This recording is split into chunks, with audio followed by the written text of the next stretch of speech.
Hi, I'm Eric Birch with miningclips.com, and I'm speaking with Rick Rule from Sprott Inc. Welcome, Rick. Pleasure to be with you. Thank you. It's been a wild start to 2016, and I think the big question on everybody's mind is, are we going to see some relief in metals coming back throughout the rest of the year? What are your thoughts on where metal prices are right now and where they might go in the near term? I have a fairly bleak outlook for metals prices, a much less bleak outlook for metals equities, but a bleak outlook for metals prices. I have not in my career, by now almost 40 years, seen a period where worldwide demand for stuff, capital goods, commodities, has been as weak as it is now. An example would be the third quarter report of Caterpillar Tractor. Not only top-line retrenchment, not only profit retrenchment, but an evaporation of backlog. An evaporation of backlog at a big capital goods supplier like Caterpillar tells me that demand for metal commodities in the upcoming year will not be good.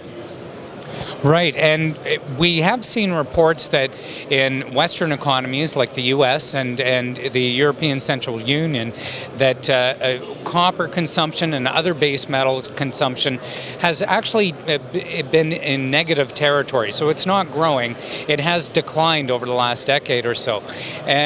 How does China factor into that? Their economy is slowing now too. They've been doing most of the heavy lifting. Where would we see growth come from in the near term? Well, the great unspoken sin in the American economy, the European economy, the Japanese economy, and the Chinese economy is the same: quantitative easing. We respond to economic slowdowns by artificially reducing the cost of capital, and by doing so, we forward shift demand. When we had the emerging markets contagion, you'll remember back in the latter part of the decade of the 90s, we had a massive round of global quantitative easing. We forward shifted demand that would have occurred in 2000 and 2001 to 1997. In 2000, we had the tech wreck. So we had quantitative easing. We forward shifted demand to 2000. Fast forward to 2006, we did it again. 2008, we did it again. We need a reckoning. We need a reset. We have forward shifted demand for 15 years. It isn't like the world population is getting smaller. It isn't like people that are in emerging markets today don't want to eat, they don't want to drive cars.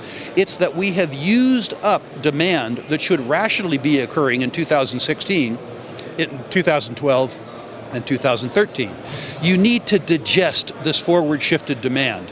When you have digested this forward shifted demand and you generate new demand, replacement cycle demand, the commodities price takes care of itself. And interestingly, it does it at the bottom of a bear market.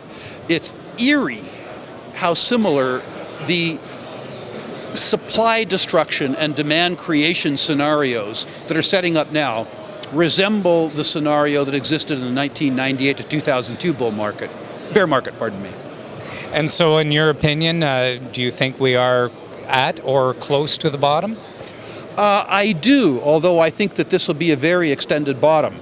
The bottom in every cycle that I have been involved in resource equities, has come about as a consequence of issuer capitulation. We have not seen issuer capitulation yet, but we are beginning to see it now. In the 1998 to 2002 bull market, the equities led the commodities. People don't get this. The equities, the anticipation led the commodities. And I expect that that will happen here. With regards to the commodities recovery, the thing that'll kick us off into a broad bull market cycle, the commodities recovery will take place both through demand creation as a consequence of using up the forward shifted demand, but it'll also happen from supply destruction.